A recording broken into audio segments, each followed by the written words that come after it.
Gather, veterans. It's time to join the fight. The long war begins.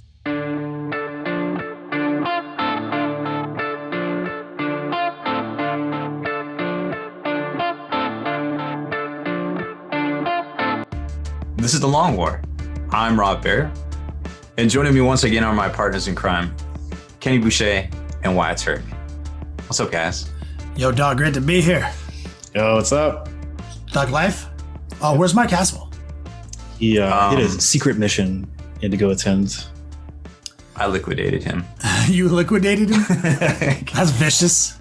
I mean, coming from you, that can mean anything. I guess it could. Like, fuck.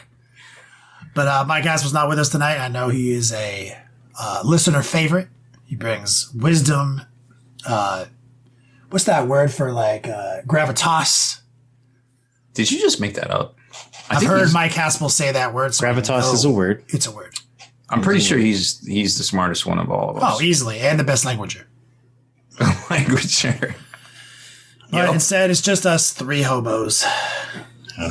With lots to, actually, not that much subject matter to cover. We got two major things. We got our tabletop marketplace. Rob will bring us around to some allocation scandals. And something that has been taking the internet by storm. The old TJ Lanigan scandal that has occurred. So that'll be later in the show once we get through our tabletop marketplace. If you're listening to this, I'm sure there's a table of contents that you can skip right to your favorite section. And let's just do our joke. Roll out with Wyatt's Cave of Wonders.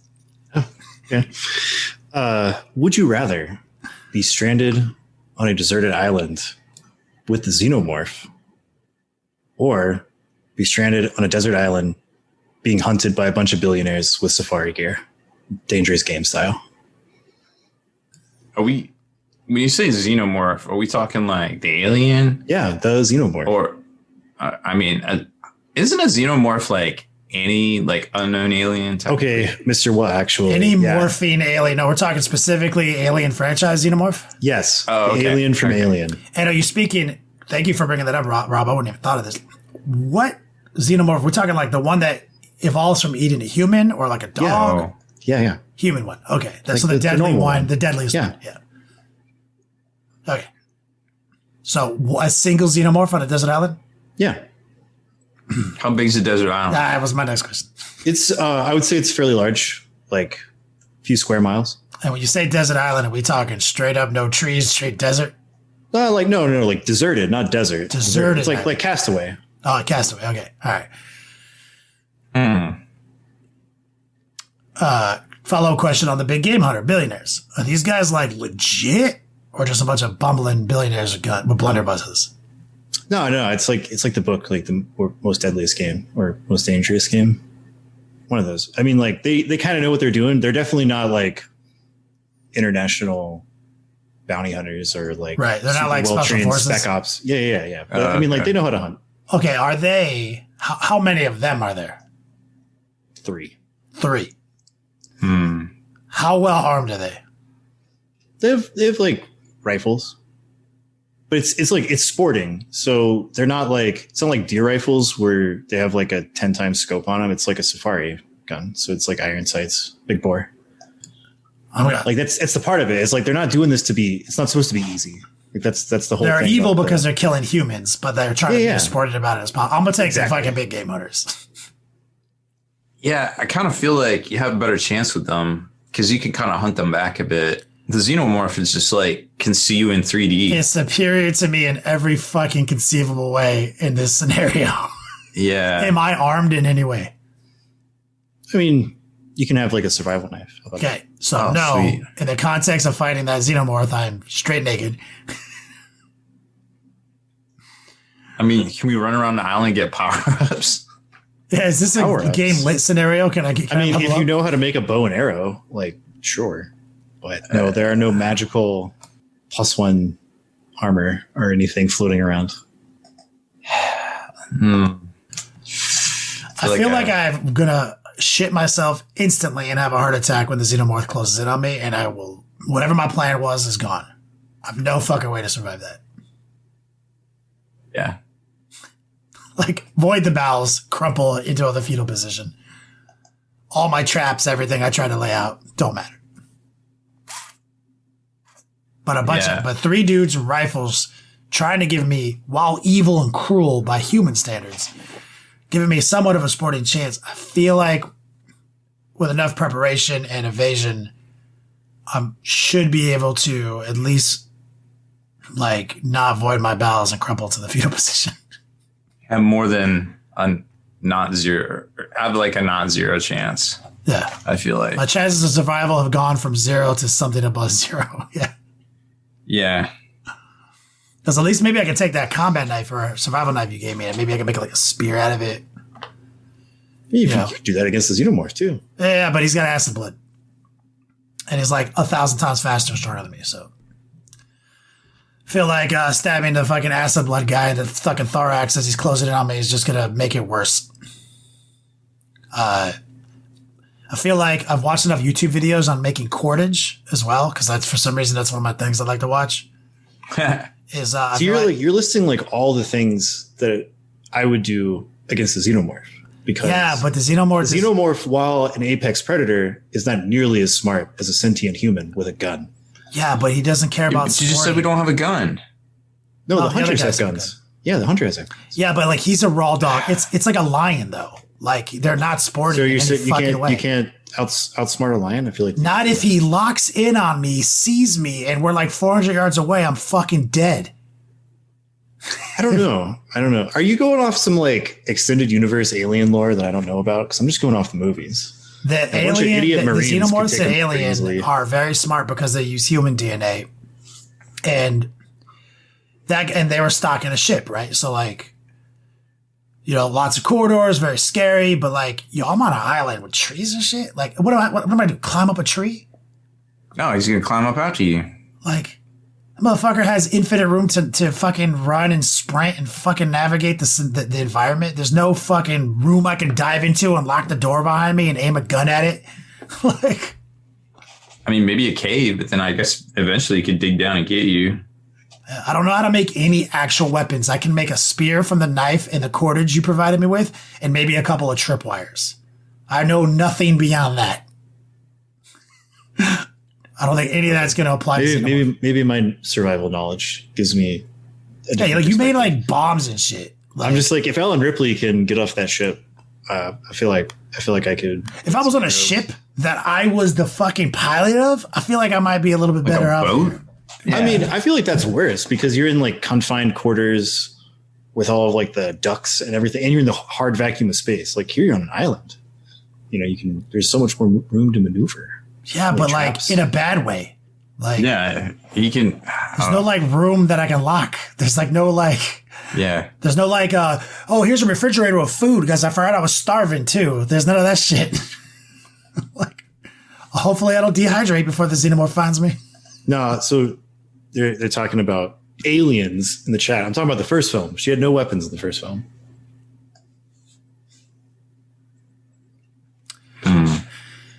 I was thinking of dudes. Dudes. I mean, it's a solid argument. I'm not saying you're wrong. Yeah, I'm definitely gonna take my chances with the hunters. Like humans are pathetic. Like, because those hunters are like only dangerous to me physically if they're a bunch of old billionaires because they're armed. So my primary focus is like remove that fucking multiplier somehow. If I can remove that multiplier even by some small degree, they're fucked by me. The xenomorph, however, he is a living embodiment of 100% superiority I don't feel comfortable with. And I don't know how to make bombs and shit. So. Apex predator. I pick 3 old billionaires trying to give me a sporting chance to their demise with rifles. You gotta remember that, like, most billionaires that are doing that sort of shit, probably in really good shape. Not better shape than the xenomorph. I mean, that aspect is true. Yes. Yes. I'm just saying in relation to Kenny. These guys have billions of dollars to take care of themselves, and you do not. Like, for example, I can fucking pick up a baseball-sized rock and throw it at a fucking old billionaire's head, and he might not get back up. I feel like they will literally just give away my position to a fucking xenomorph. Yeah, 100%. Also, follow-up question. What do the hunters plan on doing with me after they kill me? Oh, I mean, they just get rid of the evidence. They're not going to mount me on anything? My head or something in a special? No, that's weird. Oh, they're going to mount you. I mean, this is all like illegal, right? Like they can't be having like. They don't have some like Hey, there's the international person I fucking killed. club where they have all the heads. Nah, it'd be too easy to find. Nah. I mean, maybe on like a yacht, international waters or something, but Because that's a sell to me. If like The if I intent is lose just to that kill fight, you. I'm still immortalized. Like I'm even more into it. I'm out my butt in the wall. Wall of asses. Good question, George. How soon after I, whack these dudes will help arrive to save me? I guess whenever Use their billionaire their boat sat shows up. phones. Am I genie removed from the crisis once I survive? I'll allow it. Thank you. I'm fighting the fucking 3 old guys. I mean, this is a death game scenario. Yeah. Like we're kind of hype on that genre right now. Here we are. I'm just terrified of fucking bears and shit. So and like mountain lions. I'm just like, Xenomorph is more scary than all of those combined. Yeah.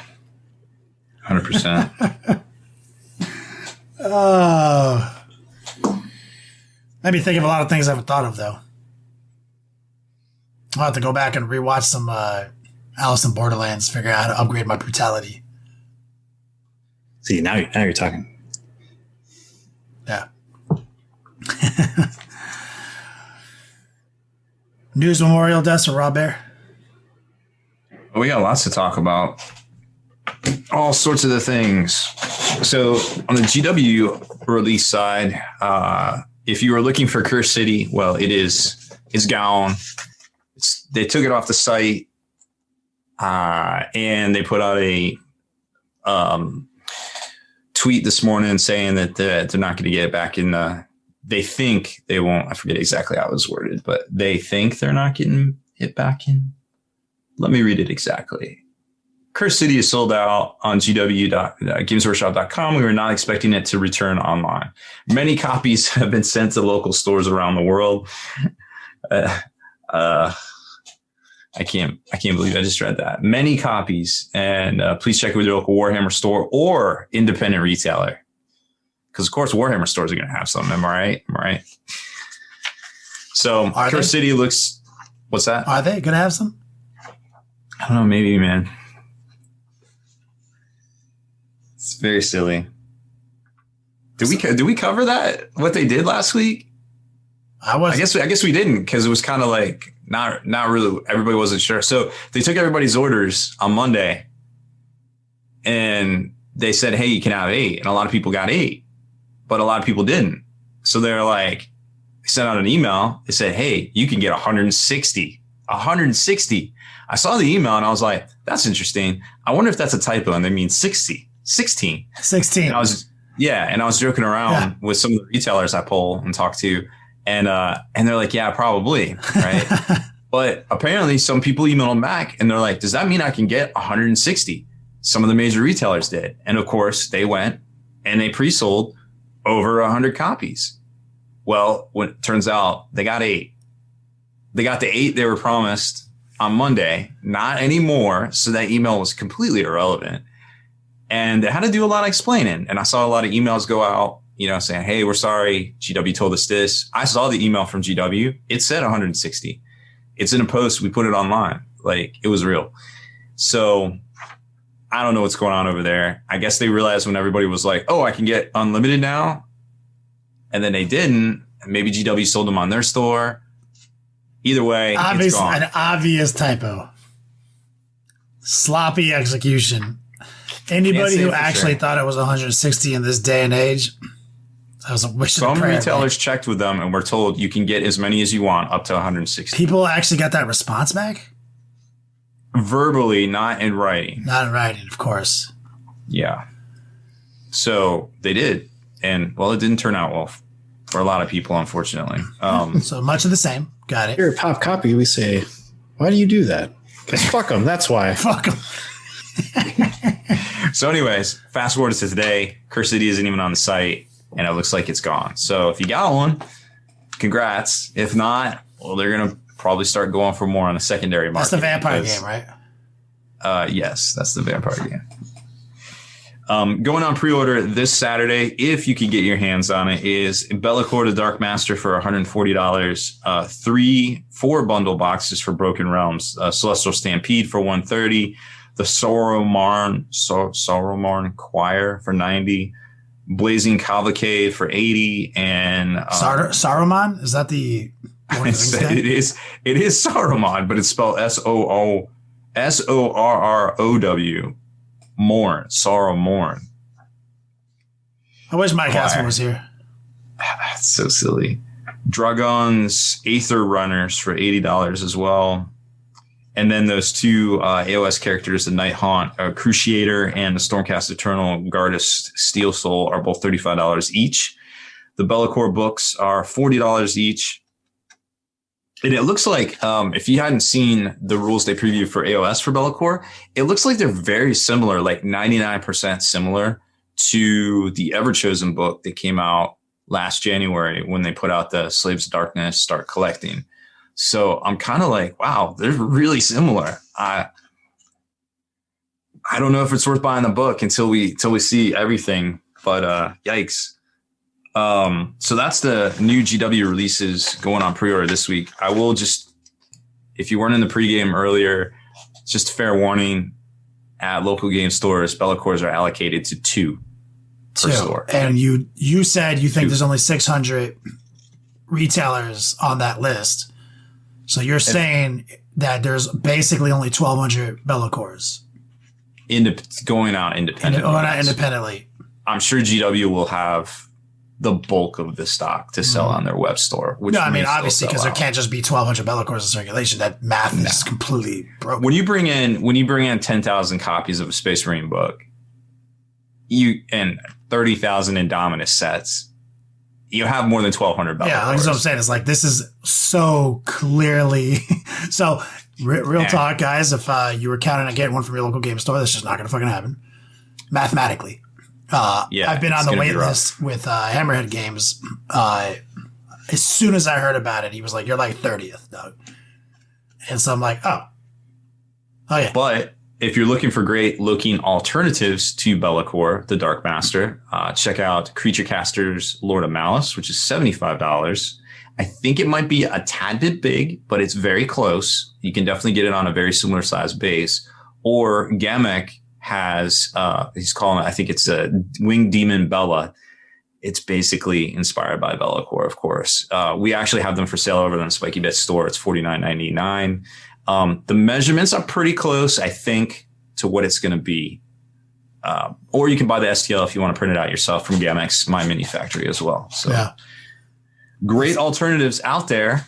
It's a sick, Be'lakor is a sick model, but like Wyatt said something earlier, is like, it's also like a very high effort paint job style model. Super busy. Yeah. And it's like the style, the type of details it has takes a lot of work to cultivate. And so you might just be better off if like you weren't ready for that when you bought it. You might just be better off buying the Gamek. Yeah, and I mean, and also like we don't know how he fits into Age of Sigmar or 40K. So if you're like wanting to pick him up, then you don't really know how he's going to fit in, like how many points he's going to be. Like we won't know any of that shit probably until next week when the preview stuff starts going out. So it's like, if like, don't, it'll be this weekend. We'll know this weekend. Yeah. So just like, I don't know. I wouldn't like impulse buy a model that expensive before I knew how it would fit into my collection. I mean, it's going to go for a lot on the secondary market. Be prepared. I mean, probably 200 plus. It's going to be rough. So I just don't see how going forward from this point where we're at, how counts as and alternatives, as long as they're about the same size, are not going to be allowed. Everyone who's got a fucking bone to pick with that, just shut the fuck up. Like, yo, there's 1,200 fucking Be'lakors in the fucking United States on the indie scene. Get the fuck out of here. I'm going to print this fucking Be'lakor. Yeah, and it's not. Let's not get it twisted. You're not printing a Be'lakor. You're printing something that's inspired by. I'm printing a fucking demon that's roughly the same size that I'm using as Be'lakor because there's only 1,200 in the fucking country and the independence things. Yes, it's just like picking up conversion bits, alternative bits, doing. You're still going to paint it up. You're still going to do some work. Yeah, it's all good.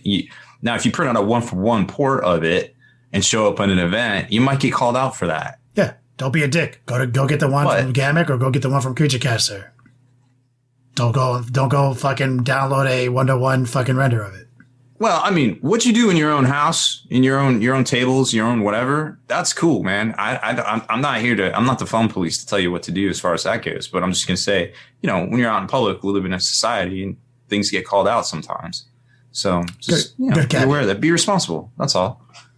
I print off all my own Yu-Gi-Oh cards, but I only use them here. I don't take them to my local game store and play Yu-Gi-Oh night with them. Yeah, they're great for proxies, so you can get the feel for the deck before you buy all the cards. The Cell versus Yu-Gi-Oh video. You know what I'm talking about? Cell from Dragon Ball Z. I do. I know that. Yeah. It's a children's card game. Like, oh fuck, I'm in. He's like, yes, this is what I'm talking about. Step forth with your divine providence, mighty pharaoh, and battle me. Yeah. It's like, oh, sorry, the card's banned. Somebody who gets it. Yeah. Gotta love it. Sorry, Rob. You haven't seen that video? Cell versus Yu-Gi-Oh? I'm going to have to watch it now. God. How old are you? The follow-up vid that they put out a few weeks ago that was like when Cell goes to Hiffle. Yes. That was very funny. It was. Also watch that because you linked that. That sucks. Yeah, big takeaway though. Like they're gonna be worth like Rob said, $200 on eBay easy because you're not gonna get one. Probably. I think so. So just get one printed. Get the one inspired by it printed and fucking just. Creature Caster's got great models too. Move on with your life. Yeah. So on the independent side of things, there's a few things coming out. Hardcore Ministers has some really good looking orc knob alternatives with little grots that come with them that are pretty affordable. They're like $25 each for, boutique, really nice crafted resin stuff. So, if you're an orc player looking for some newly updated knob looking things, because we haven't seen knobs get an update in quite some time, definitely check those out. There's like a BioShock looking one and a couple of just, normal orcs doing orc stuff. I thought they were pretty cool looking. Privateer Press announced a price increase primarily on their P3 paints that goes into effect in May. So if you have a lot of favorite P3 paints, be sure to scoop those up, or at least what you need. I think they were saying it was only 15%, and this is their first price increase. So what is in it? What 10 is years. it? Yeah, I'm about to say they haven't raised their price in a long time. Yeah, you can't really be mad about that one, I don't think. And what's their volume? I'm looking at it right now. I think it's 18 milliliters. Yeah, so it's bigger than it's big. Yeah. I've always thought that you got a lot for your money out of these guys. I think it's 18 where G-dubs are 16 and the bigger G-dub bottles are on the front. Hold on. I forget. It's 18 milliliters. Yeah. So yeah, they're pretty solid. Oh, I mean, it's about time. They haven't raised their price on us in a while, and they're still a good deal. Slightly less of a good deal, but still usable. Oh, 100%. Monument Hobbies put out a brush vault. He calls it the brush vault. The case, right? It's a case. It's great for whole. I believe it's a hard case. I haven't got one yet, but for holding the brushes. He sent me 2. I'm going to give one away this month. Did you get one of the limited edition red ones? I don't know. I haven't opened the box yet. Those are the big money. 200 plus on eBay for sure. No, I'm just kidding. Well, I got one Christmas, if you spent like stupid money on the GW store, they gave you this one with the Aquila. Oh, see, really, I would literally jerk a hobo off for that. For this one? Yeah, it's got an Aquila on it, dog. Oh, I know. I'm really happy Haspil isn't here. Yeah. But this thing, it's got a zipper, but the problem is that like. Yeah, it just smashes all your bristles. It's useless. Yeah. It's utterly useless. I have to keep the little things on. Yeah. No, it's stupid. It's literally it's terrible. It needs to be hard. I like Jason's because it's a hard. I think it's a hard case and there's room and it's only like $20. So it's basically free in GW money. Yeah, no, like it needs to be a hard case. And it's funny because I used to not really value like brush cases. Like, why do I need this? But now, like, I kind of do want one. Just throw my brushes in. Well, I'm kind of all over. Like sometimes I'll paint. Well, before COVID, I'd paint it, game stores, just go and hang out or whatever. Or sometimes I'll go out to the living room. So I actually like being able to transport my brushes. But I'm a weirdo. I would also like to be able to. I don't think that's weird at all, dude. That's community chill. That's community, man. Like, yeah. No, that's not weird. I used to think that I would never be interested in that, but I have a different opinion of that now, and I feel like having a high quality protective brush case for my high quality brushes, like I'm into it. Like I haven't been into this kind of product for a while. Speaking of these independent things, I just want to shout out Pop Goes the Monkey again, because I have been working hard on my Blood Angels. It's Angels in April still. And I got my 30 Vanguard Vets built. Fresh. Built off of the Assault Marine, the modern Assault Marine kit with my Void Resin Breacher shield with the Angel Wing and the blood drop on it. Huge, dope detail shield. And all of the Wolverine format lightning claws. So it is a lot more work than I thought it was going to be, right? Because it's 30 guys, and I've counted it out to about 12 to 15 parts per model, with multiple planes of scraping and cleaning, and it's like 400 things that you do multiple things on. So like it took me a lot longer, but when I finally started getting the bits on them, I have to say I'm fucking impressed, guys. I know I'm obviously friends with Matt, Pop Goes the Monkey, who obviously works with Rob's Enterprise production. And Rob has been developing sick resin now, and his new shit is the Void Resin. And it is, I have to give it straight gold star. I thought the last shit you guys were doing was the best that I've seen. But I've broken some of them, right? Because it's like that rigidity, that hardness factor that you get some of the detail from kind of leads to sometimes brittleness, right? This shit is hard and detailed and springy. I showed you that picture where I was pushing the little lightning claws that are each like a 16th of an inch thick. I was pushing them over with my finger, and then they actually have enough retention and spring, they go back. Whereas if you did that with like plastic, that's it. They live there. They bent, right? If you did that with most resin, they snapped. Yeah. And so it's exactly hard enough to still sand. But I was very skeptical when I got it in the mail and I saw them all in their supports. I was like, bro, I'm going to lose claws for sure. I lost a single claw off of 30 of them. And it was just that one auto support one that I showed you in the follow-up picture. It's just that one, the first one, and never happened again. Like, yeah, and I fixed that since then, so thank you. We're talking like this, so thin. So guys, if you haven't seen it, check out my Instagram page. Next Level Painting on there. You'll see like all the kind of like works in progresses of every step of the way, all in plastic, and how sick these conversion parts really are, and why it's also working on his Angels in April, his Dark Angels version, and he's got a lot of sick pictures coming out too. So crazy. I just built a bunch of Dark Angels veterans and stuff with pop bits today. I think what Kenny doesn't know is he's secretly a beta tester for Void Resin. I've been sending him concurrent shipments of like different strength resins to see which ones he could and could not break. Yeah. Rob, when is my shit? They keep saying that shit, and I'm like, you guys are fucking with me, right? Like, what shit? What are you talking about? My robots. Fuck. You've totally forgotten about them. They're showing up tomorrow, is what he's saying. Yeah. So store release tomorrow, as of this recording. He's saying that they here he sent them. You haven't got them yet? That's weird. Let me go find the tracking number. I'm gonna need that. I've been holding off on painting the last one until they come up on the store. And somebody throw make a sticky note. Pop Goes the Monkey link in the right chat here. for our live audience. I checked it. There's a monkey resin, I think. Let's see. Yeah, bits. And the joke is that they're Kenny proof. But I think a lot of people have problems with like hard resin. You just slip a little bit and it shears off. Yeah. And then you make it too soft and it loses detail and it's unsandable. You know? So I just wanted to harp on that on this platform, right?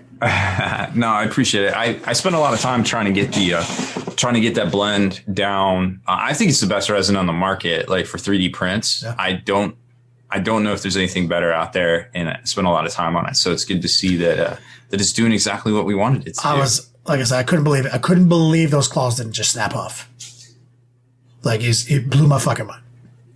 But check out the Instagram page, guys. Proofs of the pudding. I got all the pictures up. My 30 Vanguard vets are done. Everything is assembled, minus a couple shoulder pads I'm waiting on. But like, I'm gonna start fucking filming the studio quality videos chronicling the Blood Angel project real soon. They're all set up, getting ready to be primed and things like that. Wyatt's already almost done though, because like this. Yeah, I've got 9, 10, 12. I have about 16 models left to paint, and the army's done. I haven't even threw the first primer down. Oh, I know. But I'm playing this at Dallas Open, the end of the month, so I gotta get that shit done. Which I like. I like the deadline. I like the tournament crunch. Keeps me passionate. For sure. So, Rob, sorry, I hijacked your segment. Do you have more advertisements? The only other stuff I do want to circle back to some of the GW reveals from today. Margos, the I don't know how to say him. The Twisted finally got a model preview. He's been around. His name's Malaburst. Yeah, there you go. He's been around since like book 2 of the Heresy, which was probably like 2012 or so. It's cool to see he gets a model. They say he's going to be on pre-order soon, which is, sometimes they put Forge World on pre-order on Fridays. Lately, they've been doing it on Saturdays, a little late. I'm not sure why they've been doing that, but if he is Forge World, hopefully we'll see him up soon. But there's some people out there that are like, he looks kind of plasticky, like with all the details. So it's kind of, yeah, he's like the best looking Horus Heresy model they've ever made. All the other ones are trash. So I'm not really sure what exactly, if that's going to be a plastic model or a resin model, or if it's a plastic model. The only plastic models we've ever seen for Heresy were part of a bigger box set. So if I were a betting man, because they've been doing this for a while, I think they actually switched their design process for HH over to their like kind of AutoCAD design style, 3D printed that, and then they're going to cast resin off the 3D print. Because if you look at a lot of the stuff that we have been like, oh, that is a painted 3D printed prototype of some of their other models. Oh, 100%. They look way cleaner than the old stuff. And so this is like, it just seems like whoever designed this is probably part of like the main GW design team. So it's very much like modern 40K proportioning and smoothness of details and like all that type of stuff. And then we also saw a preview for Lord Croak for AOS, Seraphon's Lizardman. Reimagined, he looks very, very, very detailed. That model is insane. It's an insane centerpiece model. I really like it. Like I played Lizardman back in the day, and I painted up one of the Slam Mage Priests we used to call them floaty toads, because they basically float in their little palanquin above the ground. They got all their little tomb guards or whatever carrying them. Yeah. Oh, that was even older. Oh, that's the one I had. Yeah, that was older than that. I'd like to see out of this model, like perhaps a regular Slan could be in there too, because that would kind of kill 2 frogs with 1 stone, because then you could get either the Lord Croak or just a Slam Mage Priest on throne. But and then it changed out the bits a little bit. But I think composition wise, it's very well done with, kind of some of the World Engine bits from the Stegodon and stuff that they redid. I think it's great. Can't wait to see how they roll it out with maybe the next book. Be cool. Lizardmen are a really cool faction. It's just like they are one of the few Age of Sigmar factions that are sort of suffering from like 40K syndrome, where like the core of a lot of their stuff is pretty old, super old. Yeah. So if they came out with like new like Saurus Warriors, I think is what they're called, and like some new skink models, Warriors, yeah, like that'd be pretty baller. Because like every time they redo a faction where they like break the chains of the like square rank and file posing they used to do, they look so much better. Yeah, I agree. So I'd definitely like to see some of that. But yeah, GW's just full speed ahead with all the previews and stuff still. And we'll probably see a new preview announced, if I had to guess, for next weekend, next Saturday. So we'll probably see that announcement here on Sunday because they seem to be doing it every third week of the month. But yep, so that's all I got pretty much for Tabletop Market Watch. So we public service announcement to the people who listen to this podcast. We perform it live, which we are currently doing right now, recording every Thursday. We do a big pregame show, the after hours, where we work a lot of the details out behind the scenes. You can check that shit out on multiple Twitch platforms across the internet, multiple YouTube platforms. So we've already discussed this a few times today. Thursday's a big day. We do a tactics discussion, me and Wyatt, every Thursday as well, earlier. Sometimes we figure things out, then rehearse it again in the after hours, and we kind of like hone in our points over the course of the day. And today we have a big one. Call it the TJ Lanigan scandal. So Wyatt's got some intel on that, some information to keep it as pro and like professional as possible. So turn it over to him. Yeah. So recently there was a GT up in Pittsburgh. It's part of the brand new Northeast 40K tournament circuit. Very similar to how there's like a Midwest circuit. And we have the Texas Championship circuit here. It's just a minor circuit inside of the ITC overall rankings, right? And yeah, there was some pretty severe allegations. Well, what was this one called again? Sorry. It's the Fabricators Forge GT. And yeah, so there was some pretty serious, severe allegations against TJ Lanigan, who's I guess as of when this information came out, he was ranked top of the ITC charts. So he was number 1 at the time. And he's also just a big name. Yeah, no stranger to being in the top 3, top 2, going into major events. Always wears like a tie. Like, you know, he's always, you know, pretty well liked individual in the scene, in the high, especially the competitive world. Yeah. And so these allegations were about cheating. And there were multiple people corroborating these reports, as well as some pretty flagrant violations on the live stream of one of the later rounds in the tournament. And during this sort of like independent citizens investigation, when these videos hit the wider net, there were people that were placing timestamps on these areas. So you can so find there's a Reddit post, right? Yeah, there's a Reddit post on r/Warhammer Competitive. It's talking about this right now, and they have the timestamps. You can go and look for yourself. And you know, it's random people on the internet. So as this information was developing, I wanted to review that footage. And so yeah, when it was developing, I just wanted to dismiss it like, oh, people are just butthurt because TJ won or did well or whatever. Because, you know, I know the guy and I've always. Yeah. And I mean, like, there's times where like there will be a live stream and somebody will be like, oh, that dude's cheating. And they're like, no, you just don't know your rules. Like, you don't know how, I don't know, like that Dark Angel stratagem works. Like, that's not what it actually says. Your information is wrong. He's doing what he's supposed to. Right. Yeah, so like that stuff happens a lot. It's the first post. It's like pinned. It's on the Fabricator Forge like topic. And there are timestamps. And Wyatt did review them. Yeah. So of the pinned posts, there were 4 major allegations. And after watching the footage to my eye on a 4K monitor in 1080p, right, I think 3 of those allegations are actually true. One of them I think is false because, I mean, unless somebody has like a fucking 16K telescopic lens that they pulled out on the internet, I don't know.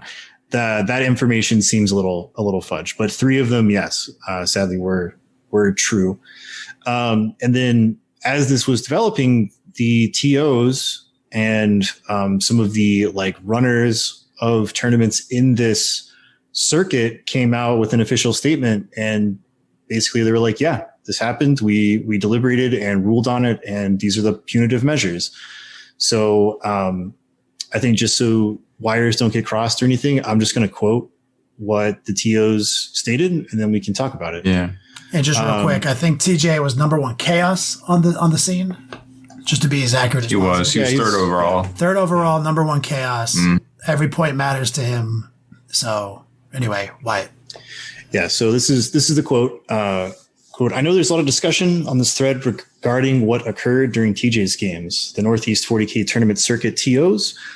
So he said, myself, Mythicos, Battle for Salvation, Golden Sprue, Basement, Wargamers, The Portal have discussed it and agree. The following repercussions are being instituted immediately. A DQ from the Fabricators Forge April GT, resulting in a 0 score for the NE 40K circuit. This means Orcs are now third place because TJ was playing against an Orc player in that game. Prize support is voided and is being redirected to the Orc player. A 30-day suspension from NE 40K tournaments. And then after the suspension, a yellow card will be given on the next non-RTT event. The information has also been discussed with other regional circuits, such as the Midwest and Texas. Following this, future events dependent on manpower due to COVID are being instituted at my tournaments. It says, I will personally be in the room the whole time to judge stream games. If I'm not in the room because of whatever reason, the players will be mandated to use a provided dice box so that all rules can be verified. The following rules apply to all players in terms of successive violations. First offense, see above. Second offense is a suspension is increased to 1 year. And the third offense is that the suspension is increased to an indefinite until further notice time period. To reiterate, the above information is being shared across circuits now. And I will be using the recommendations given to me by those in the Midwest circuit and the Texas circuit. Violators in those circuits could also receive similar punishments in the 40K. So that is it's a lot of information. And how long are we doing this podcast, Rob? How long have we been podcasting together? 6, 7, 8, 9 years. God, this is such an evolution of the scene. Finally, seeing that we live like a world is evolving where something like 3 strikes you're out, escalating consequence. You're not straight to you don't get to play 40K anymore for he got all his points zeroed. He doesn't get to play for 30 days. So something he really cares about has been taken from him, and he's going to miss some majors and some GTs. And when he comes back to the scene, he's going to be on ultra timeout. Like people are going to be he's basically on like 40K parole for an event. Because everyone knows and they're sharing this information. So within 30 days, everyone's going to know what TJ's first event back is. Mm-hmm. And he's going to have a yellow card. And so every time he does something, it's going to be scrutinized. And he just needs a second yellow card. And he's DQ'd. So he's going to have to be really going back to basics, really go back to his Zen state of mind and really figure out what's going on. I think that he needs to spend this next 30 days thinking about accountability. People are already distancing themselves from him on the internet. There's been statements made. I don't know if at the point of this recording, if he has issued a statement, but I definitely would like to see my relationship with this guy be salvaged through some accountability on his end and some apologies, and think about it for the next 30 days and how he's going to, basically reinvent his approach to this. And something that Wyatt and I talked about earlier is as we are emerging, Rob, into this like esports world, something that we've always been excited for. You're seeing a lot of monetization occur, which is the end game, right? Like get paid for what you're a master at, and coaching, which is no new thing. People used to pay $100 an hour for League of Legends coaching when that shit was the hotness, getting basically good. Like every game. There's always been something like that. So that's a real thing. And so what's weird about this, and the analogy I used earlier, which I think is pretty solid, is let's say you're going to go get your tech degree or your college diploma, whatever. It's not like my technical instructor needs to continuously prove to me that he is good at graphic design for me to accept his credentials and learn graphic design. Right. That's not part of it. But for some reason, in this type of world, this esports vibe, whatever, you kind of have to be famous. You kind of have to like continuously push the pace, continuously put up W's, continuously prove to your clientele that you're worth money. It's a lot of pressure on people, and I don't think it's healthy, to be honest. I definitely think if you approach it and you dismiss that, it becomes unhealthy. Yeah, well, I mean, honestly, you should probably put what has worked for me, and this isn't necessarily the same because it's not one for one, but what's worked for me is I read comments and I just kind of chuckle. Like, Rob has a stupid face. He sells boner pills. Spiky Bit sucks because whatever reason that I don't have anything to back it up for. But also, and I just chuckle, but I also chuckle at the people that compliment what I'm doing, because I just hold myself to my standard. I'm like, I just want to provide value to everybody. I want to help everybody. I want to be an educator. I want to be a community builder and, help promote the products that I believe in. And that's, people are like, why are you talking about movies now? Why are you talking about this? And I'm like, because I think these are cool. And I've been doing this for 12 years. Because I only do things I want to do, first off. Yeah. I mean,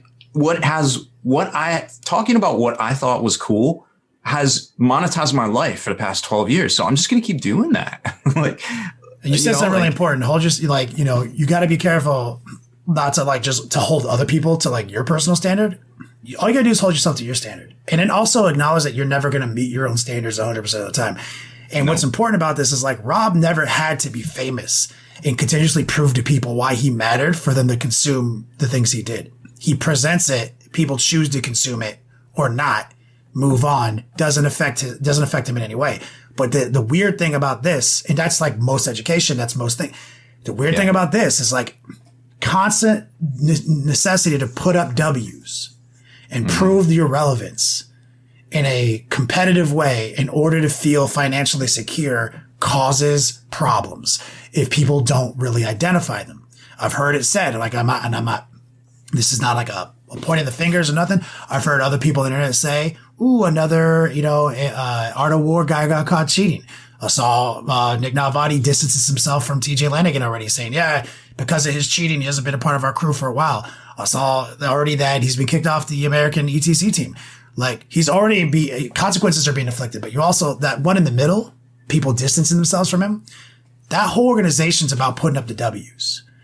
And what I urge them to do is to realize that putting up a W is important for your brand, possibly one of the most important things, because you do unfortunately have to prove that you're worth paying. That's what you've chosen to saddle yourself to.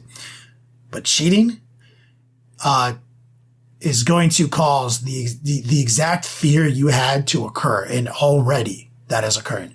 Oh, it's so much worse. It's like lying to your parents when you're a kid, right?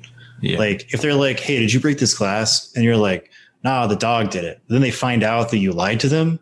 Then it's even worse, right? So you kind of dig a hole for yourself. So it's in that situation, even a hyper competitive person, they might make the wrong decision, but the right decision is just, take the dice as it lays, take the L if it means it. Because as you can see through all this, cheating for that win, even if it's very minor, small things, fudging dice and picking them up too fast, or saying rules the wrong way, things like that. The consequences are so much worse. So just take the L. It is. But luckily we live in a time now where we have rules, escalating consequences that are now being embedded into the game, which I think has kind of been the part. Back in the day, people would sweep shit under the rug endlessly. No one would take accountability. No one would go on the internet and say, oh, guys, I'm really sorry. I just lost track of things and I did something I shouldn't have done. Every human has done something they shouldn't have done. 100%. But when shit gets swept under the rug because your fear is I'm going to get ostracized and kicked out of the hobby, people just lie to their grave. But when you establish rules that are escalating, and right now he has a 30-day timeout to think about what he's done, I really do encourage him and every future violator moving forward in a rule set like that to take those 30 days to do the thing you eventually did when your parents called you out in line, which is be like, yeah, I did it. Why'd you lie to me? That's very disappointing because I thought I was going to get in trouble. Yeah. I'm going to go one step further, and I'm going to say, if you're if you're the type of person that you can't turn it off and you habitually have these problems over and over and over, and there's names we can think of, all of us in our heads right now, you just need to remove yourself and get in a better place mentally and then come back to the hobby, because we just don't need that. Like, I feel like if you can afford Warhammer and to like plane tickets and hotel rooms to travel to events, you can avoid going to therapy once a week. I honestly think everybody should go to therapy. Yeah. Like, it just helps to have somebody to talk to that's outside of your circle. Like, straight up.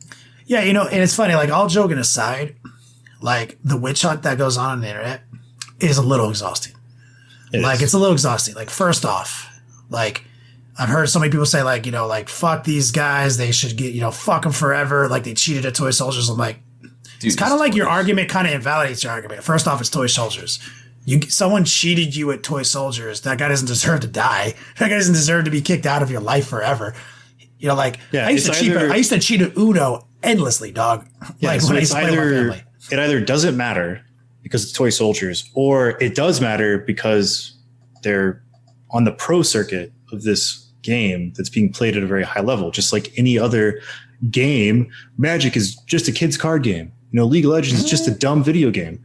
Yeah, they're also like multi-billion-dollar enterprises with pro circuits that people take very seriously, and they have rules and regulations for that. So you can't have it both ways. Yeah, so what we were missing was rules and regulations for that, and now we have them. So, and you know, it was the wild, wild west back in late 2017 when all this stuff was happening, event after event after event, and we didn't have a system in place. And that's, you know, Frontline Gaming or the ITC came up and you know, came out with the card system, and it was great. But we have to hold the people accountable for that. And yeah, that's a good point, because the ITC is not a governing body. It's just a format. And like, Frontline runs the ITC, but if I have a tournament here in Austin, like, I may use the ITC format, but Reese is not the TO. I'm the TO. Right. So it's up to me to enforce the code of conduct and the regulations and the punitive measures, if any, that need to be handed out. And that's one thing that, like, I've talked about a lot since I've come on the podcast, because like, it's really important to me to have a clean game. And if people, you know, cross that line, they get punished, which they haven't been for a really long time. And it's a very, like, it's an understandable human emotion for somebody who is a TO to be conflict averse, right? Because like, nobody really wants to get into an argument with somebody, or nobody like wants to confront somebody about a thing they did wrong and risk getting into a verbal argument, or, you know, God forbid, a physical argument, right? So it's awkward and nobody wants to do it, and it sucks. Like, I get it, right? But if you are the TO, it is your responsibility to sometimes be that guy. You know, even if it's like, it may make you feel like the bad guy to have to be like, you know, principal TO to come down and be like, you cheated at this game, and like, now we're going to have to ban you for 30 days. Who's the TO who put out this statement? Just real quick, just have that name. All I have is his screen name on this Reddit post. The reason that that's important to your point is because a lot of people who are in that like middle management place, like, asking them to make a reaction or decision that creates a confrontation on the fly is really difficult. But having a set of corporate guidelines enacted that everyone is agreed to, and him just quoting them to the guy, which is why he's DQ'd, is a different story entirely. Yeah, I give a lot of props to. So having that is huge, right? So now we're going to see people feel a lot more empowered, I believe, to actually enforce these critical decisions and inflict consequences. Because people, we're all kind of scumbags and deep down inside. If we do something and get away with it, we kind of keep doing that, you know? Yeah. Like, and it's also, like, the question has gone around a lot of like, well, you know, like, why we've had this for a while, like, why aren't we seeing more of this unless it's on like a stream game or whatever? And the answer is just like, it's just hard to police that stuff sometimes, because again, like, most people, especially at a game where we're trying to have a good time, they're like conflict averse. So most of the time what happens is that, like, post game, somebody will be like thinking it over, and they'll kind of make some realizations, or like they'll like be talking about their game with their other friends at the tournament over lunch, and they'll be like, oh wait, that strategy doesn't work that way. Or like you'll think about things that maybe you didn't want to bring up in the moment to avoid that type of risk. Or that sort of thing. And then they have to go to the TO, and then it becomes a situation of like, okay, well, this guy just says that, you know, I don't know, TJ just cheated him in this game, but I have no way to prove this. Yeah, but if you don't, whatever, if so you don't, it's hard. It's a hard decision. You got to call them out like right then. Yeah, because otherwise, and you should. Yeah, like I don't know. But it's hard, right? It's that middle management thing. It's like until it's an established part of the rules, like basketball. If I slap you on the hand, it's a foul, right? No one just looks at me like I'm the biggest dick on earth. Kenny committed a foul. This is the consequence. And if he does it again, he has to sit down the rest of the game. That's not actually in the book. That's not in the rule book for 40K. Like floor rules.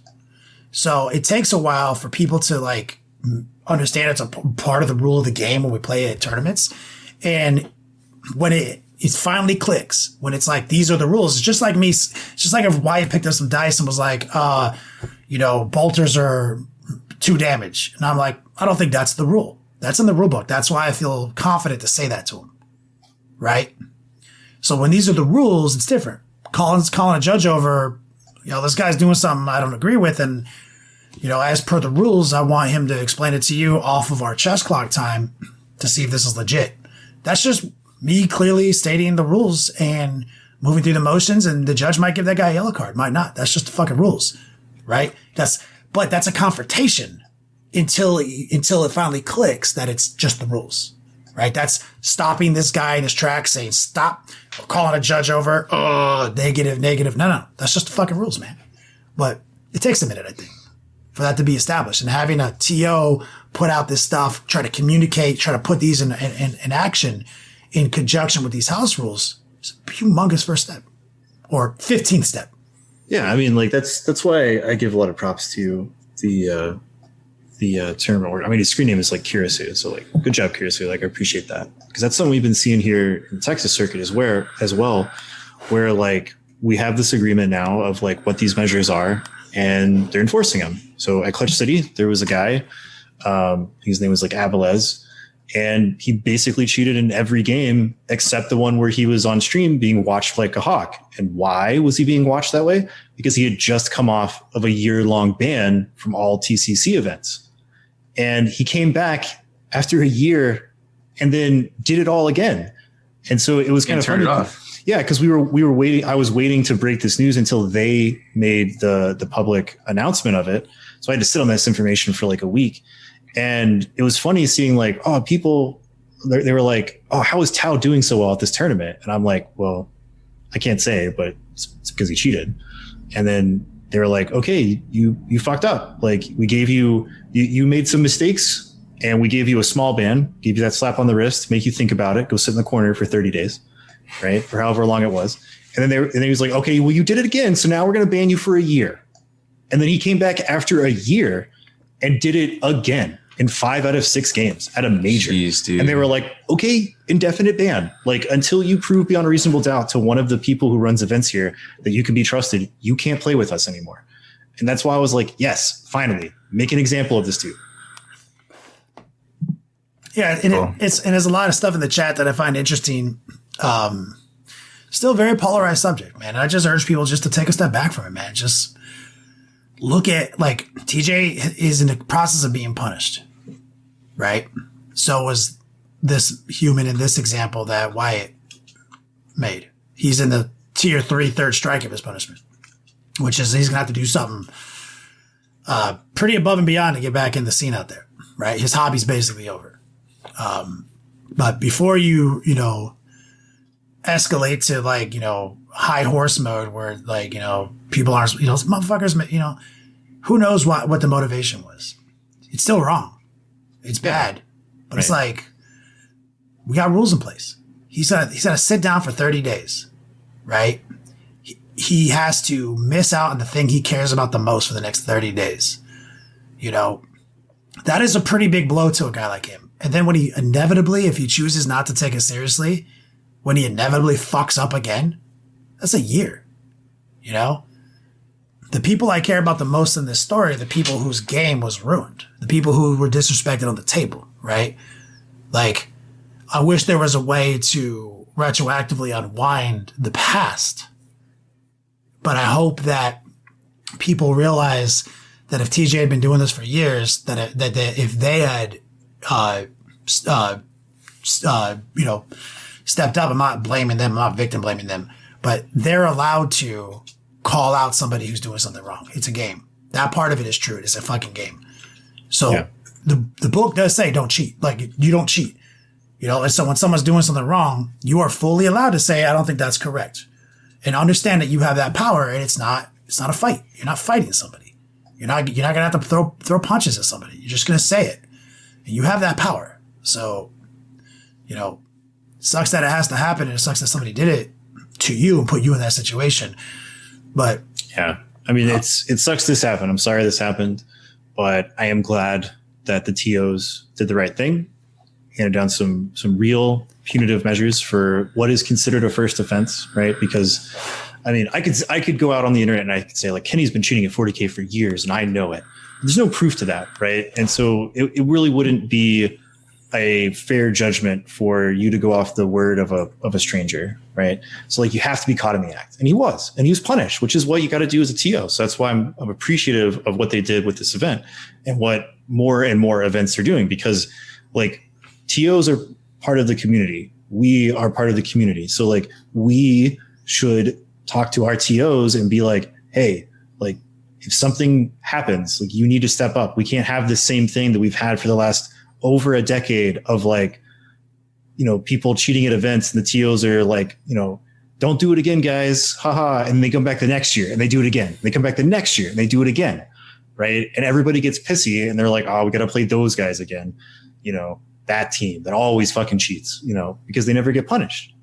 And so, like, it's up to us partially too, because it's not always an easy thing to, you know, be a TO and, like, have to go up to somebody and, like, get into that type of confrontation. So it's like, if we can make it, like, more normal, like, normalize, like, handing out these punishments, and it's like, you did a bad thing, here's your punishment. If you do it again, you get another big punishment. If you do it a third time, then you're out for good. Right. Yeah. I guess a lot of it, like, we've talked about that before too. Like, a TO, somebody who gets together as a community leader with his friends to put on a big show, sell tickets, high effort move, right? They kind of don't want to have to fucking shit on their customers, right? So they already don't want to do that, right?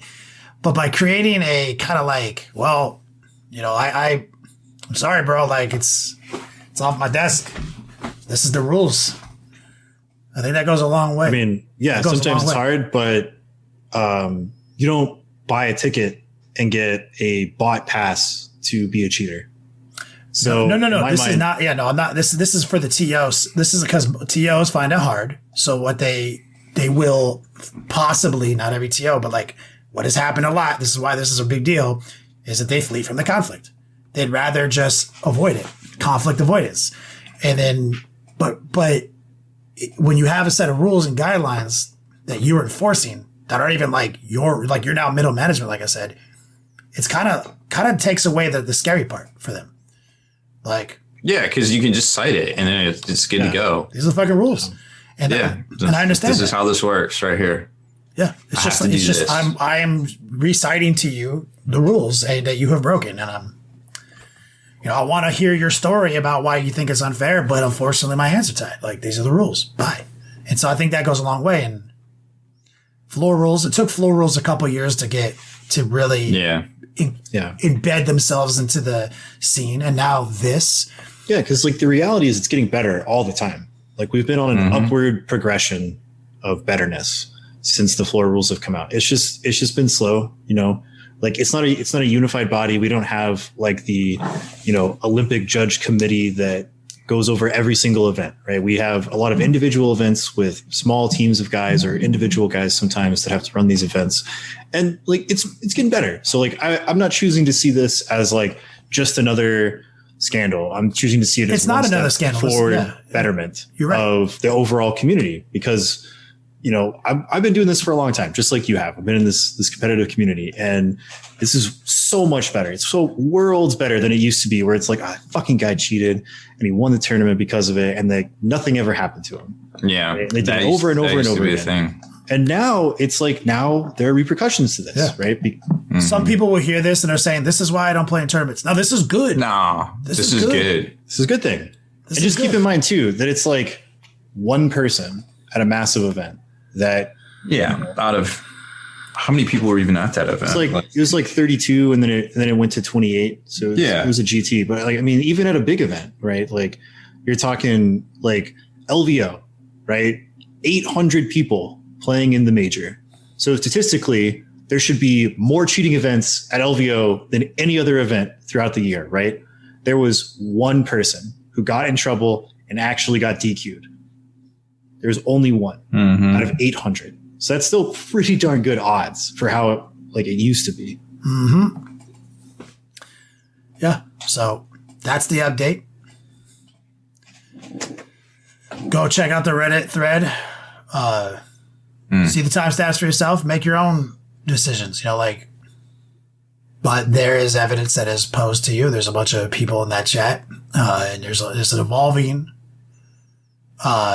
story. And the only reason I'm going to kind of keep following it throughout the weeks is because, I call TJ Lannigan a friend, and I feel like he's always been a good guy. We've always interacted well, and kind of like his next move kind of is going to dictate how I feel about him on a personal level moving forward. And so that's what I'm anxiously waiting for. I'm anxiously waiting to see what his next move is and how he responds to this before I make any decisions about how I feel about him in my personal life. And that's what I kind of encourage everyone to do is first off, you don't know the guy, you probably never met him.